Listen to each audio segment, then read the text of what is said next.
My name is Catherine, and I'm 31 years old. I've always believed family comes first because that's what I was raised on, the kind of belief that gets repeated like scripture until you stop questioning it. You stand by your blood. You help them when they fall.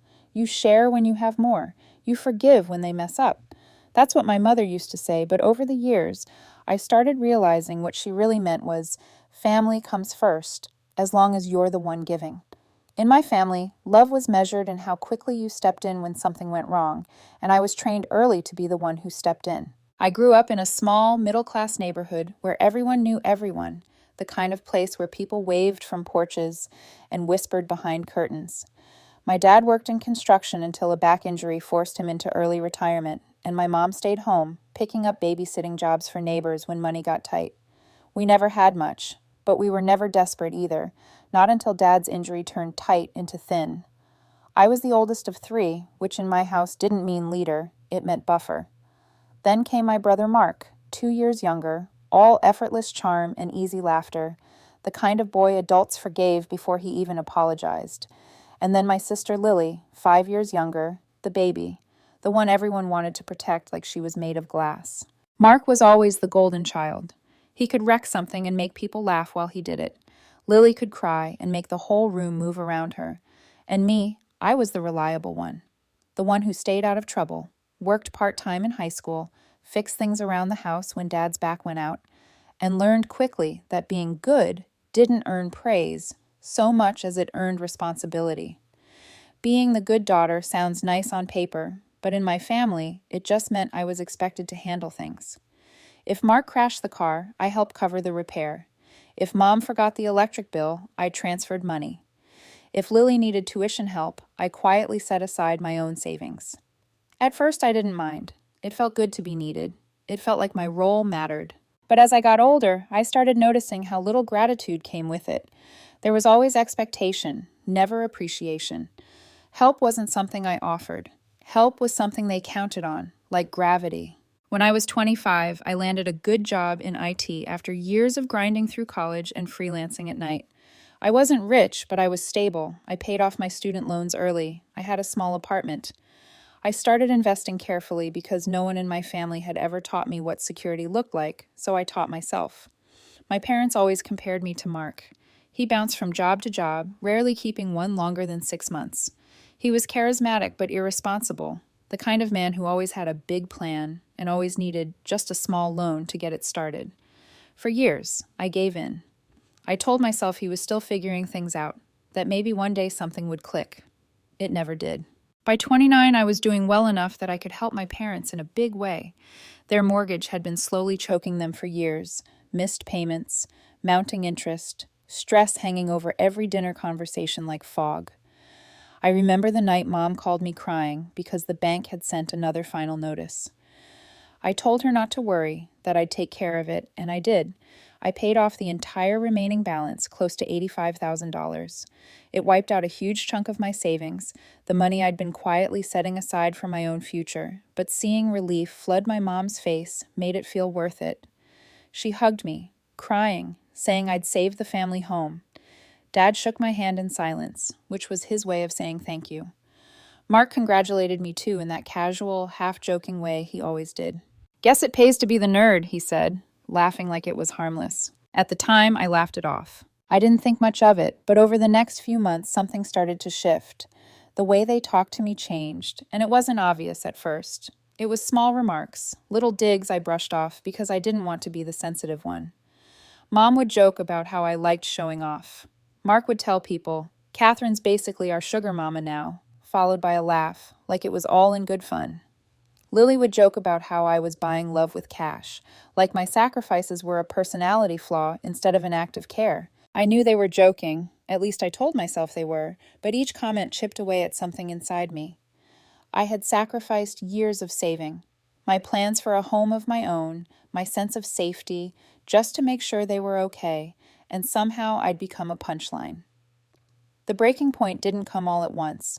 It started quietly, subtle signs that they didn't really see what I did as generosity, more like obligation. One day I overheard Mark on the phone with someone saying, "Catherine just thinks she's the hero because she threw some money at the problem." I froze in the hallway, heart pounding. When I confronted him, he laughed and said, "Relax. I was kidding. You're too sensitive." That was his favorite defense. Every insult was a joke. Every jab was teasing. And I kept letting it slide because part of me still wanted to believe the story I'd been raised on, that family comes first, that love means staying, that giving means you matter. But somewhere beneath that belief, something was starting to wake up, something cold and clear that had been watching for years. And it was getting tired. Things escalated the following year in a way that didn't look dramatic from the outside, but felt like drowning from the inside. After paying off the mortgage, I agreed to help with small things because Dad's condition worsened and Mom's anxiety got louder. Property taxes, repairs, groceries. Just for now, Mom would say, and I would say yes because I was conditioned to hear "for now" as temporary, not as the doorway to forever. But small things turned into constant requests. Every month, there was a new crisis. The car broke down. The water heater failed. Mark's business didn't take off. Can you lend him something for rent? Can you spot us for a late fee? Can you send a little extra because prices are going up? I started saying no more often, gently, trying to protect my own future like it deserved space, too. Every no came with punishment. Mom would sigh into the phone and say, "We didn't raise you to turn your back on family, Catherine." Mark would get sarcastic. Lily would go quiet and then text me later, asking why I was making Mom upset. No one asked me if I was okay. No one asked me how it felt to carry their emergencies like they were my job. Still, I kept helping. I told myself it was temporary, that once Mark got on his feet, things would ease up. But Mark never got on his feet. He got comfortable leaning on mine. Then came the voice memo. It was a Sunday evening, about a month after I'd sent over another few thousand to help with unexpected repairs. I was cleaning my apartment, folding laundry, and trying to pretend my life was normal when my phone buzzed. WhatsApp. A voice message from Mark. I figured it was about the money, or maybe something casual, a dumb joke, a meme in audio form, something he'd laugh at and call bonding. I pressed play. At first, I heard laughter, and I thought it was a butt dial, background noise, accidental recording. My stomach relaxed for half a second, then I heard my mother's voice, clear as day, and the air left my lungs. "She really thinks she's some kind of savior, doesn't she?" Mom said, and her tone was amused, the same tone she used when she gossiped about neighbors. Paying off the house like that made her think she's important. I stood frozen in my kitchen, a sock in my hand, the silence of my apartment suddenly too big. My dad's voice came next, quieter but still audible. "She means well," he said. "She just thinks money makes her worth something." Then Mark laughed, loudest of all, like he'd been waiting to say this. "Yeah," he said. "She's like a pathetic woman child playing rich aunt. Wait till she realizes we'd still be fine without her." They laughed harder. My mother added, "She just needs to feel needed. Let her. It makes her feel like she matters." The memo kept going, their laughter filling my apartment like smoke, and I couldn't move.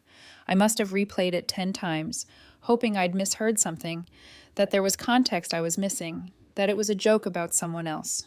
But no, it was exactly what it sounded like. They weren't grateful. They were mocking me. I didn't call Mark. I didn't text my mother. I didn't do anything. I sat on my couch for hours with the phone in my hand, staring at that voice memo like it was something poisonous, like if I blinked it might disappear and I could go back to pretending. That night I barely slept. Their laughter played in my head on a loop, especially Mark's, because I'd spent years defending him, covering for him, sacrificing my comfort so he could keep floating through life, and he was laughing about it like I was a punchline. The next morning, I made coffee and tried to convince myself not to overreact. Maybe they didn't mean it. Maybe it was bad timing. A joke gone too far. I wanted to believe that because believing anything else meant accepting that my role in the family wasn't love. It was utility. The more I thought about it, the more everything made sense. The little jokes, the passive-aggressive comments, the way they only called when they needed something. It had been there all along. I'd just been too loyal, too tired, too hungry for approval to see it. A few weeks later, another transfer came up. Property taxes. Mom texted me like it was a normal reminder. "Sweetie, could you please send it by Friday? The deadline's coming up." I stared at that message for a long time. Normally, I would have sent the money without thinking. I wouldn't even have replied. I would have just done it. That was my pattern. Fix, pay, smooth, move on. This time something in me shifted. I didn't reply. I didn't send anything. And in that small silence, I felt the first real power I'd ever had in my family. Not because I was trying to punish them, but because I was finally choosing not to be their solution. That was when everything started to unravel. The silence after that voice memo stretched longer than I expected. Days passed, then a week, and I didn't reach out to anyone in my family. No texts, no calls, no explanations. I ignored the group chat where Mark still dropped memes like nothing had changed, and I muted my mother's contact because every notification made my chest tighten. I wanted to see how long it would take before they noticed my absence, before my silence stopped being invisible and started feeling like a problem. It took 3 days. Mom called first. When I didn't answer, she left a voicemail that started out soft, almost maternal. "Catherine, honey, I'm just checking in. I don't know if you saw my message about the taxes. The deadline's coming up, and I don't want another fine." There was a pause, then her tone sharpened just enough to cut. "You've always been so responsible. Don't start worrying us now, okay?" I didn't call back. 2 days later, another voicemail. This one dropped the sweetness entirely. "Catherine, this isn't funny. You promised to help with the house. Don't start going back on your word now." Promised. I replayed that word over and over because I had never promised anything. I had offered help freely, and somewhere along the way, my generosity had been rewritten into obligation. To her, the difference didn't matter. Then Mark called. "Hey," he said, like we were still on friendly terms. "Mom's freaking out. You gonna send the money or what?" "I'm not sending anything this time," I said calmly. There was a long pause, the kind where I could almost hear his thoughts scrambling. "What's your deal?" he snapped. "You think you can just stop helping when you feel like it? We've got responsibilities here." "We," I repeated, and laughed bitterly before I could stop myself. There was never a we when I worked overtime or skipped vacations or calculated how to balance my rent with their bills. There had only ever been me. Mark kept talking, his tone shifting into mock concern. "You've been acting weird lately. You seeing someone? Or is this one of your dramatic moods again?" "I'm just taking a break from things," I said. "From helping your family," he scoffed. "Wow, real mature." He hung up. After that, the pressure spread outward. My aunt called one evening, voice heavy with concern. "Sweetheart, your mother's worried sick. Why don't you just help with the taxes? You've always been the dependable one." That phrase kept coming back like a curse. Dependable, not loved, not appreciated, just useful. A week later, Lily texted me. She usually stayed out of the mess, so seeing her name pop up made my stomach drop. "Hey, Catherine, I don't know what's going on, but Mom's really upset. She says you're refusing to help. Can you just call her? You know how she gets." I stared at the message for a long time. I typed and deleted half a dozen replies before finally sending, "I'll call when I'm ready." I didn't tell Lily about the voice memo. I didn't want to drag her into it. But the truth was, I was starting to look at every interaction differently now. Every smile felt staged. Every compliment felt like positioning. Then came the moment that made it impossible to ignore what they were capable of. It was a Friday evening when my bank app sent me a notification. A withdrawal. $3,000. I hadn't touched my account all day. My heart dropped as I opened the details. The transfer was under Mark's name. I realized instantly what had happened. Years ago, back when I was still trying to help him get organized, I had added him to a shared account so I could help him budget. I'd forgotten it existed. He hadn't. I called him immediately. "Mark," I said, my voice tight. "Did you take money from my account?" He didn't even sound guilty. "Relax. It was for Mom's car repairs. You weren't answering, and we couldn't just sit around waiting." "You stole from me," I said quietly. "Stole?" he laughed. "Come on, don't make it sound criminal. It's family. You would have helped anyway." My hands were shaking now. "You had no right." "Oh, don't start with your self-righteous nonsense," he snapped. "You're not some victim here. You're just mad because you didn't get to play the hero this time." That was the moment something inside me finally cracked. I ended the call mid-sentence. The next morning, I called the bank, froze the account, and changed every password I could think of. I closed anything with shared access. Then I sat on my couch, staring at the wall, feeling something that wasn't rage or shock. It was grief. Not for the money, but for the realization that my family didn't see me as a person anymore. I was a resource, a safety net, something to be tapped when convenient and mocked when not. 2 days later, Mom showed up at my apartment. I hadn't given her my address. Apparently, Lily had. She stood at my door holding a casserole dish like we were about to have dinner instead of a confrontation. "Catherine, can we please talk?" she said. I hesitated, then stepped aside. She walked in like she owned the place, set the dish on my counter, and sighed dramatically. "Your brother told me you overreacted," she began. "He only took what was needed. You know we'd never steal from you." "That's exactly what he did," I said. "He took my money without asking." She gave me that look, half disappointment, half pity. "This is why people think you're too rigid. You always see things in black and white. Family doesn't keep score." "I'm not keeping score," I said quietly. "I'm just done being used." Her face hardened. "Used? We're your family. Everything you have is because of us. Don't forget who raised you." That sentence hit harder than the voice memo ever had. I stared at her and realized she truly believed it, that my success belonged to them, that my life was something they were entitled to manage. I walked to the door and opened it. "I'm asking you to leave," I said, my voice steady even as my hands trembled. She stared at me like she couldn't believe what she was hearing. Then she grabbed the casserole dish and stormed out, muttering under her breath. That was the last time I saw her in person for months. After that, things escalated behind my back. Mark started spreading rumors that I'd become arrogant and unstable. Mom told relatives I'd cut her off after everything she'd done for me. Even Lily's messages grew shorter, more cautious. I could feel the family narrative shifting, painting me as the villain who'd abandoned them. I tried to move on. I focused on work, on my health, on building a life that wasn't defined by their demands. But every time my phone buzzed, my chest tightened, half expecting another manipulation disguised as concern. Then came the betrayal that broke whatever was left of my trust. I was at work when my boss called me into her office. "Catherine," she said carefully, "did you authorize a background check request for a personal matter?" Confused, I said no. She explained that someone claiming to be my emergency contact had contacted HR, pretending to be a relative, trying to get information about my salary and benefits. They'd used my full name and birth date. HR flagged it and stopped the process. When she gave me the phone number attached to the request, my stomach dropped. It was Mark. That night I called him. "You tried to access my employment records," I said. He laughed like it was nothing. "Relax. I just needed to know how much you were making. You keep saying you're broke, but we both know you've got plenty saved." "You crossed a line," I said. "You crossed it first," he snapped back. "You abandoned us." I hung up and sat in the dark for hours, replaying every moment I'd ignored, every red flag I'd smoothed over in the name of family. I played the voice memo one last time, their laughter echoing in my apartment. And somewhere between those echoes, an idea began to form. Not anger this time. Clarity. Because the next time they asked for money, I wasn't just going to say no. I was going to make sure they never got the chance to use me again. The weeks that followed were some of the quietest of my life, but it wasn't peaceful quiet. It was the kind that hums in your ears when you've finally stopped reacting but haven't started healing yet.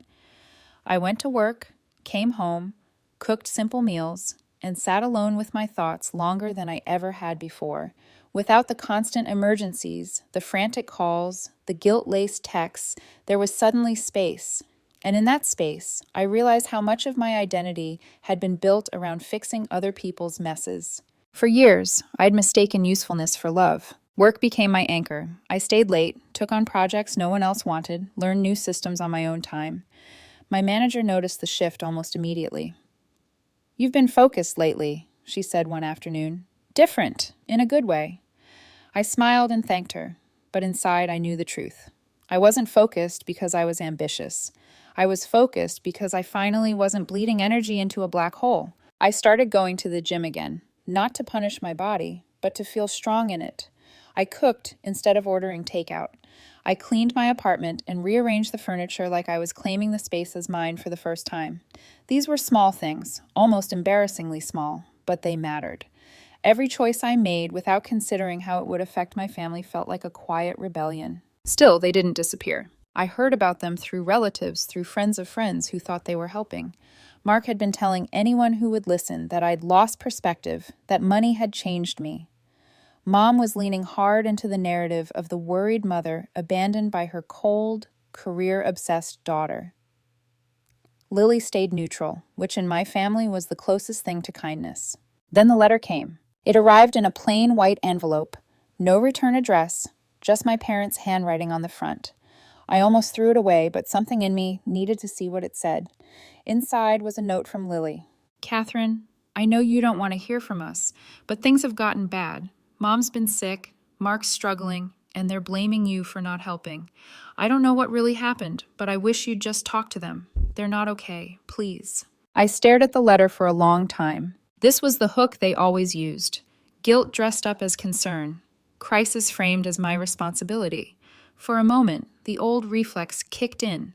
That instinct to rush in, to fix, to smooth things over so everyone could breathe again. Then I remembered the voice memo, the laughter, the way they talked about me like I was a tool that needed to feel useful. I folded the letter and set it on my table. 3 days later, I drove to my parents' house. I parked down the street and sat in my car for nearly 10 minutes, watching the place I'd paid off, the house that was supposed to represent safety and family. The lawn was overgrown, paint peeled from the porch railing. The place looked smaller, fragile, like it was finally reflecting the reality inside it. I rang the doorbell. Mark answered. He froze when he saw me, irritation flashing across his face. What are you doing here? Just checking in, I said calmly. He scoffed. We don't need anything. Good, I replied. That's not why I came. Mom appeared behind him, thinner than I remembered, her face softening when she saw me. Catherine, she said quietly, you came. I heard you weren't well, I said. She waved it off. Oh, Lily exaggerates. But I could see the tremor in her hands. We sat in the living room, the same room where I'd spent years feeling invisible. Mark stayed standing, arms crossed, already defensive. Mom fussed with a teacup, avoiding my eyes. I heard what you said about me, I said finally. The voice memo. The color drained from Mom's face. Mark stiffened. We didn't mean, Mom started. You did, I interrupted gently. And that's okay. I just needed to hear it for what it was. Mark snorted. You're still holding on to that. Unbelievable. You tried to steal from me, I said, turning to him. You pretended to be my emergency contact. You crossed every line. He rolled his eyes. You're overreacting. No, I said. I stopped reacting. Mom looked between us, panic creeping into her expression. We just wanted to feel like you were part of the family, she said softly. Everything changed when you pulled away. I almost laughed. Everything changed when you laughed behind my back. She didn't deny it. I stood. I'm not here to fight. I'm not here to gloat. I just wanted you to know I'm fine. Better than fine. I left before they could respond. I thought that would be the end of it. It wasn't. 2 weeks later, Lily called me late at night, her voice shaking. Catherine, you need to come. Something's happened. When I arrived, the house was tense, heavy with fear. Mom sat on the couch, wringing her hands. Mark paced the room, muttering to himself, his confidence gone. What happened? I asked. Mom looked at me, eyes wet. It's Mark's business. Everything's gone wrong. Over the next hour, the truth spilled out. Mark had borrowed money from multiple sources, lied about investors, falsified financial statements. Accounts were frozen. Creditors were calling. Legal notices stacked up on the kitchen counter like silent threats. And you didn't tell me, I said quietly. Mom's voice cracked. I thought I could handle it. Handle it. I looked at Mark, who wouldn't meet my eyes. For the first time, I saw him without the charm, without the swagger. He looked small, desperate. Something clicked inside me. For the first time in my life, I wasn't reacting to a crisis they created. I was seeing leverage, and I wasn't going to waste it. I didn't sleep much after that night. Not because I was anxious, but because my mind finally felt awake. For years, every crisis in my family had pulled me into reaction mode. Fix it, smooth it, make it disappear before anyone else felt uncomfortable. This time was different. I wasn't being asked to rescue anyone. I was being shown the full scope of what they'd created without me. And for the first time, I wasn't scared of it. Over the next few days, I started gathering information quietly. Not out of spite, not out of revenge, but because I needed clarity. If Mark had dug himself into a hole this deep, I needed to know exactly how far it went and how far it could reach me if I wasn't careful. I asked careful questions, framed as concern, letting Mom talk when she needed to feel heard. Every answer filled in another piece of the puzzle. Mark had taken out loans using inflated projections. He'd promised returns he couldn't deliver.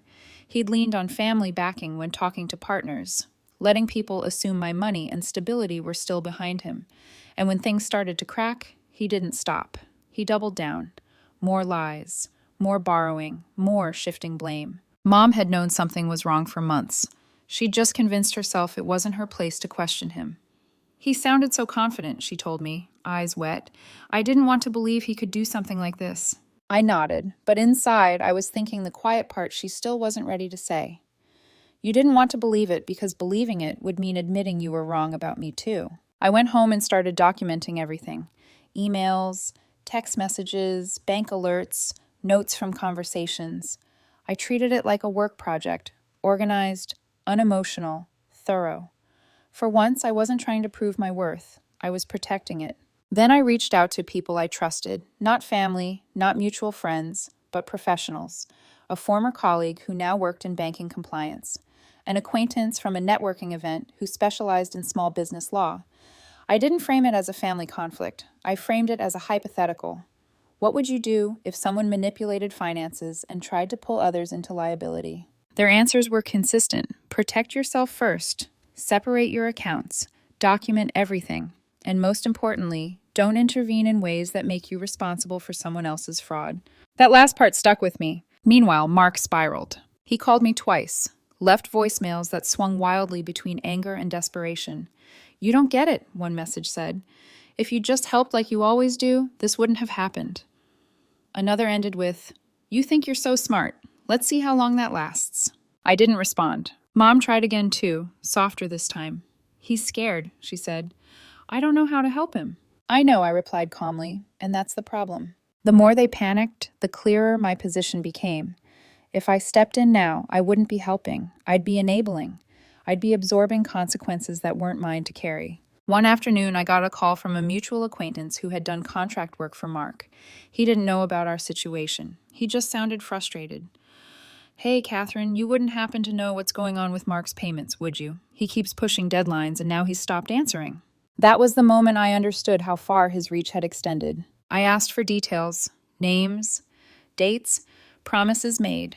I wrote everything down. By the end of that week, I had a clear picture. Mark wasn't just in trouble, he was exposed, and he was trying to outrun the truth by dragging anyone he could into his version of events. I made a decision then. I wasn't going to save him. I wasn't going to confront him directly either. I was going to let reality do what I'd spent years preventing it from doing. I contacted my compliance friend again and asked what would happen if creditors discovered falsified information.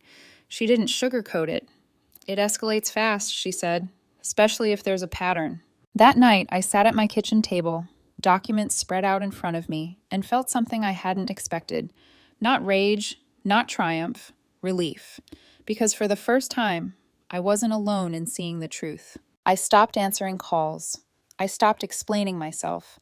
I let the silence stretch, not as punishment, but as space for consequences to form. The calls intensified. Mom showed up once, standing in my doorway, eyes red, voice shaking. Please, she said, just talk to him.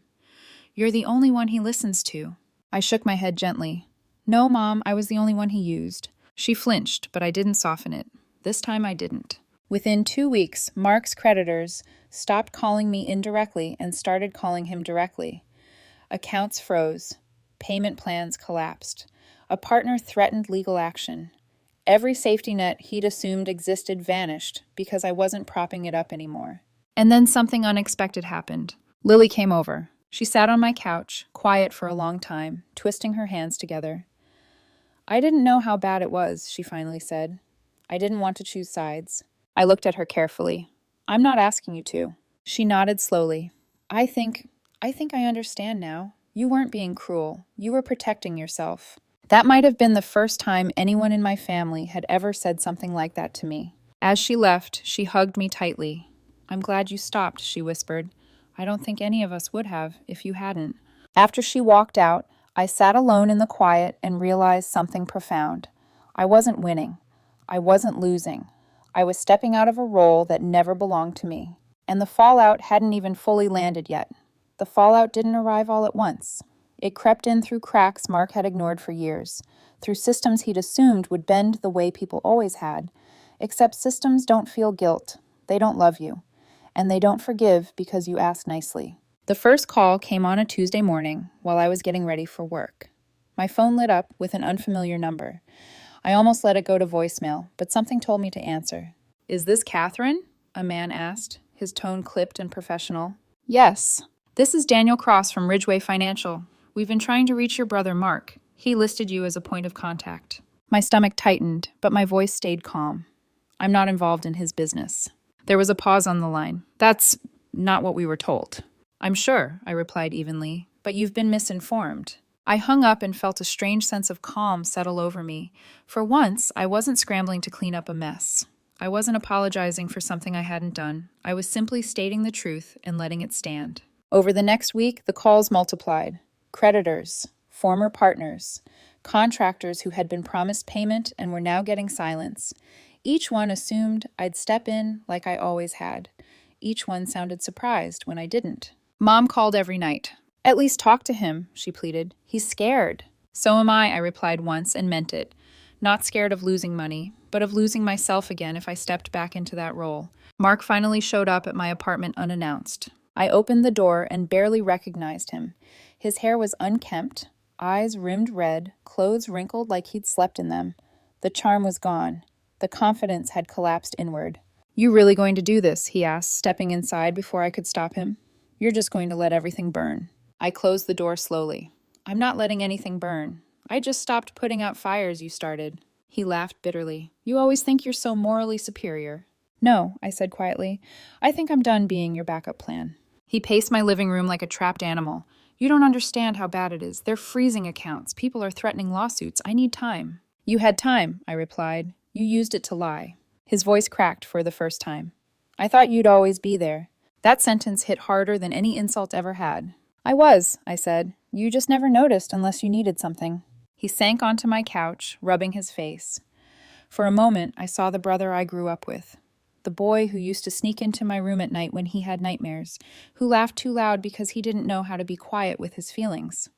Then the moment passed, replaced by something sharper. So what? He snapped. You're going to report me. Ruin me. I met his eyes. I don't have to ruin you. You did that yourself. He stared at me, stunned. You really changed.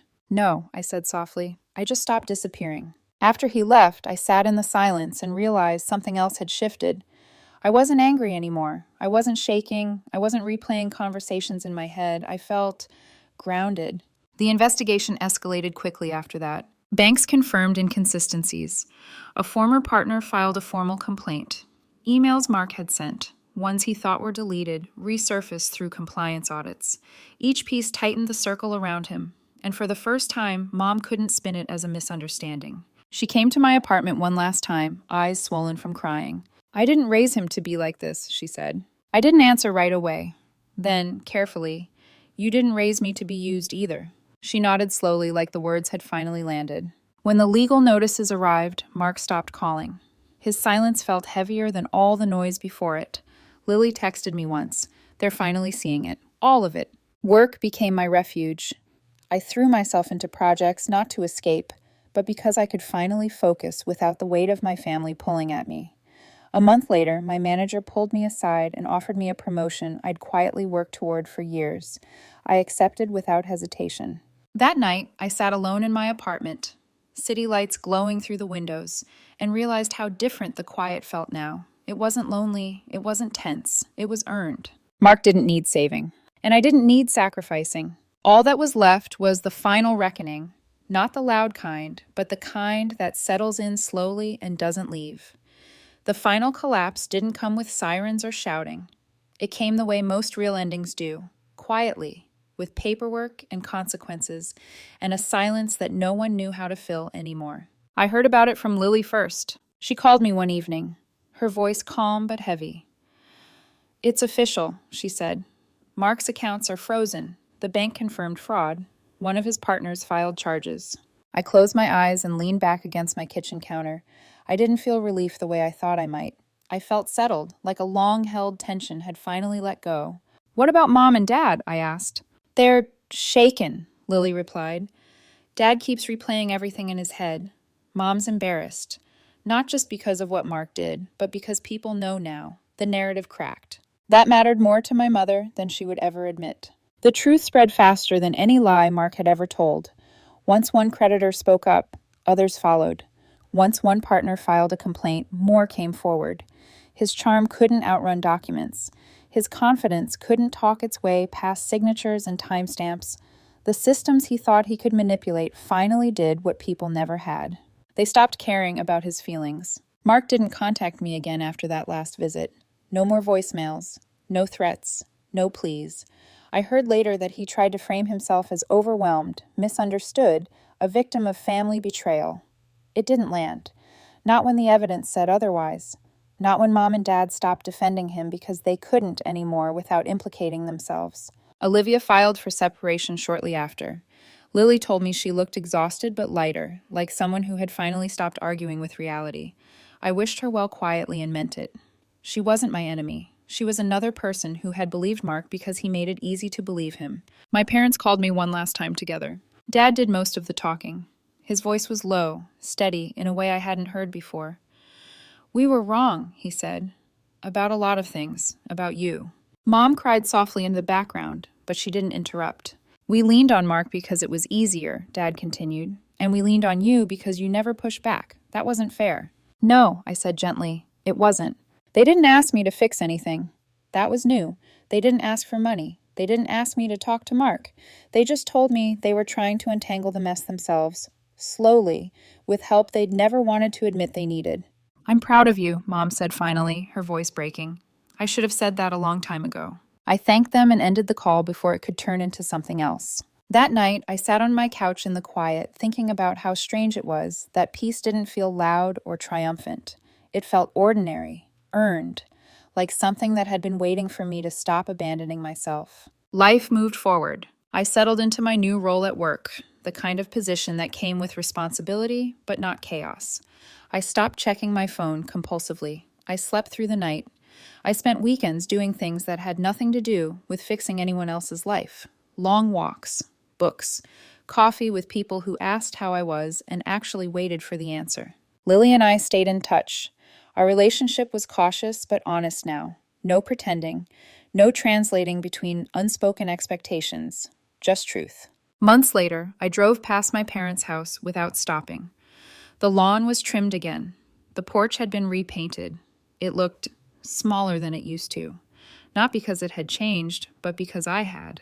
I realized something then that I wish I'd learned years earlier. Family doesn't come first if it costs you yourself. Love isn't proven by how much you sacrifice, and being the reliable one isn't a compliment when it's used as a leash. I didn't destroy my family. I didn't betray them.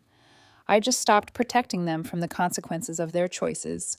And when I stopped doing that, everything finally fell into place the way it should have all along.